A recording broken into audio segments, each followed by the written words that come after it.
Hai, Assalamualaikum. Hari ini saya ingin berkongsi dengan kamu semua, ya, bagaimana untuk kita mengira nilai end receiving current. Maksudnya pada part receiving, kita nak kira nilai arusnya menggunakan dua kaedah, ya. Kaedah yang pertama ini saya tidak pernah tunjukkan di dalam kelas, tetapi saya tunjukkan melalui video ini. Jom kita belajar dua kaedah. Okey, ini soalannya. A three-phase overhead transmission line system deliver 1250 kilowatt at 33 kV with 0.85 lagging power factor. The total resistive and inductive reactant of the line 50 ohm and 20 ohm respectively. Calculate the single phase and receiving current IR. Jadi apa yang kita boleh dapat daripada soalan ini? Yang pertama yang dia minta adalah nilai IR single phase. Itu yang kita kena cari. Kemudian dia bagi tahu kita power P ini adalah power receiving sebab dia kata sistem deliver. Maksudnya 1250 kilowatt ini receiving terima. So power receiving 1250 kV kilowatt ketika nilai voltagenya adalah 33 kV. Ini nilai 3 phase. Ya. Dan waktu itu power factornya adalah nilainya 0.85 lagging power factor. Dan dia bagi tahu nilai R adalah 15 ohm dan nilai XR adalah 20 ohm. Jadi kita mula start cari jawapan dia.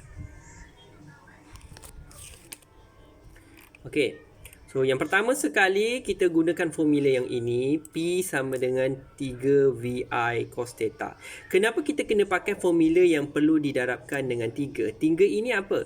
3 ni sebab V, kita kena cari V single phase, I single phase cos theta. Kenapa? Sebab soalan minta single phase yang ni. Single phase IR, maksudnya IR ini adalah single phase. I ini yang kita nak cari.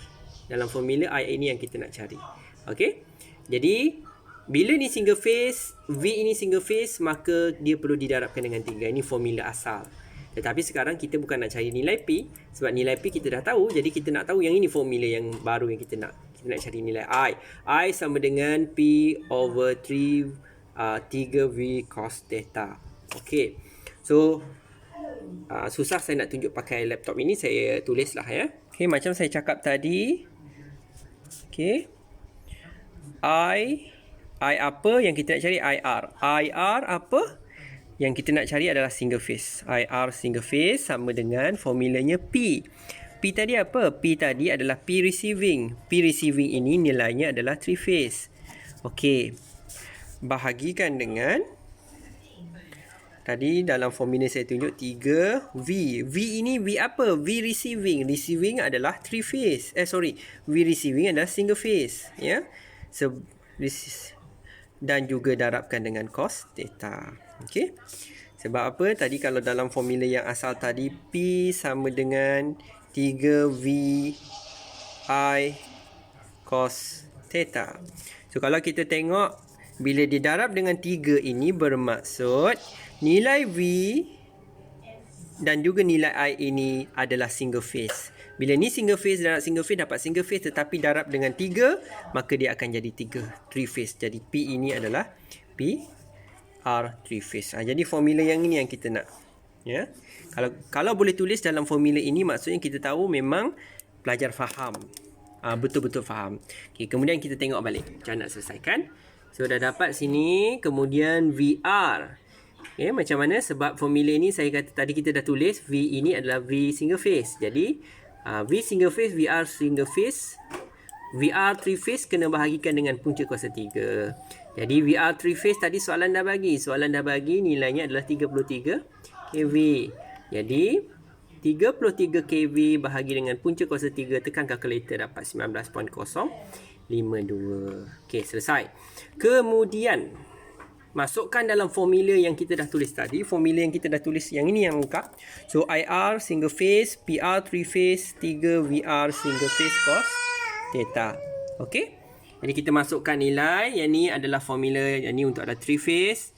Kemudian 3 darab VR, ini adalah single phase, darab 0.85, maka kita dapat nilai 25.73A. Tetapi untuk nilai ini, kita hanya tahu nilai arus magnitude. Tapi kita tak tahu apakah nilai sudut. kita akan gunakan kaedah yang pertama. Kita nak cari sudut. Okey, nak cari sudut, kita guna formula yang ini. IR sama dengan I yang kita dapat tadi. Dengan cos theta tambah tolak plus minus J sin theta. Macam mana? Cos theta kita dah tahu tadi 0.85. Jadi macam mana dapat 31.75? So, kita boleh pakai calculator yang ini. Alright. So yang ini macam mana tekan calculator cos theta. Cos theta 0.85 jadi inverse cos theta 0.85 tekan, maka dapat 31.78 31.79 ya. Nampak kita dapat 0.79 nilai theta. So sekarang ini kita nak cari nilai sin pula. So sin theta kita dah dapat 31.79. Tekan calculator. Okay, tekan calculator sin, tekan calculator sin. Sorry, ni salah. Tekan calculator sin theta 31.79. Okey, maka kita akan dapatlah 0.53. So kita dapat sin adalah 0.53. Okey. Masukkan dalam formula 25 yang kita dapat nilai I tadi 0.85 nilai cos theta 0.85. Kenapa? Macam mana tahu? Ni sebab formula kata tambah tolak tapi ni tolak sebab dia lagging. Jadi tekan calculator, maka kalaupun senang kita boleh, kalau kira biasa pun 25.73 dapat 0.85 dapat 21.87. 25.73 darab dengan 0.53 dapat nilai ni. Tekan calculator. Ini dalam bentuk rectangular, dan kalau kita tengok dalam bentuk ini dalam bentuk form dalam bentuk yang ada sudut, maka ini adalah nilainya. Maka kita tahu tadi 25.73 ni salah. 25.73. Okey, 25.73 sudutnya adalah 31.94. Okey, ini kaedah yang pertama. Okey, ini kaedah yang pertama. Okey. So, ini metod yang kedua, dan sebenarnya kalau pelajar saya dah ajar kaedah ini, tapi tak apa saya share. Mungkin ada daripada kelas lain ataupun daripada institusi lain boleh belajar juga. Okey, ini formula yang sama macam yang tadi. Ya, sama. Formula sama. Cuma kalau formula ini, kita perlu cari nilai theta menggunakan kaedah sin cos theta plus minus sin J sin theta. Tapi untuk metod yang kedua, yang ini sama, kita terus buat dekat sini. So sudut, letakkan simbol sudut, letakkan theta. Tapi dalam soalan yang dia bagi, dia kata dalam kes ini thetanya adalah lagging adalah negatif. Tak apa, kita buat. So masukkan nilai 1, kita masukkan nilai 1250 kilowatt. Okey, thetanya tadi kita tahu nilainya 31.79 darjah. Tetapi kita perlu letak negatif sebab apa? Sebab soalan kata dia adalah lagging, ya.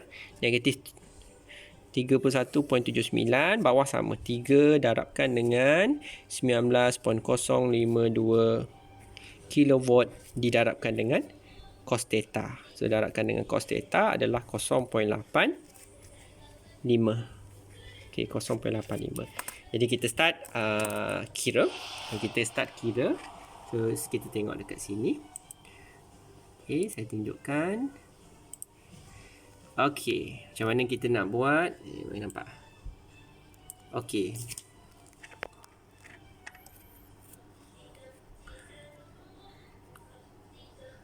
Satu, 250 kilowatt, ya. Sudutnya adalah negatif. Sudut negatif. Sambil-sambil kamu tengok negatif 31.79 darjah. Okey. Kemudian dibahagikan, saya tekan bahagi dengan 3 darab dengan 19.052 kilo darab dengan 0.85. Okey, saya samakan. Maka 21.86 Dia akan lebih kurang jawapannya. 21.87, 21.86, 87 sama. Kemudian saya tekan sama dengan nak tahu dia punya belakang. 13.55 yang sebelum ini 13.64, lebih kurang, tak jauh beza, depannya sama. Jadi saya tukar dalam bentuk shift, nak tahu dalam bentuk sudut. Maka ini dalam bentuk sudut 25.72, 25.73 sama, tekan shift sama dengan, maka dapat 25. Oh, ini tak, dia tak bertukar. 31.79. Ni pun salah ni.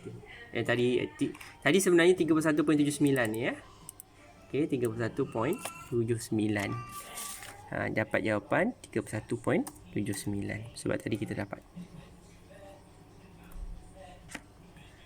Okey. Maka duduk kaedah boleh guna.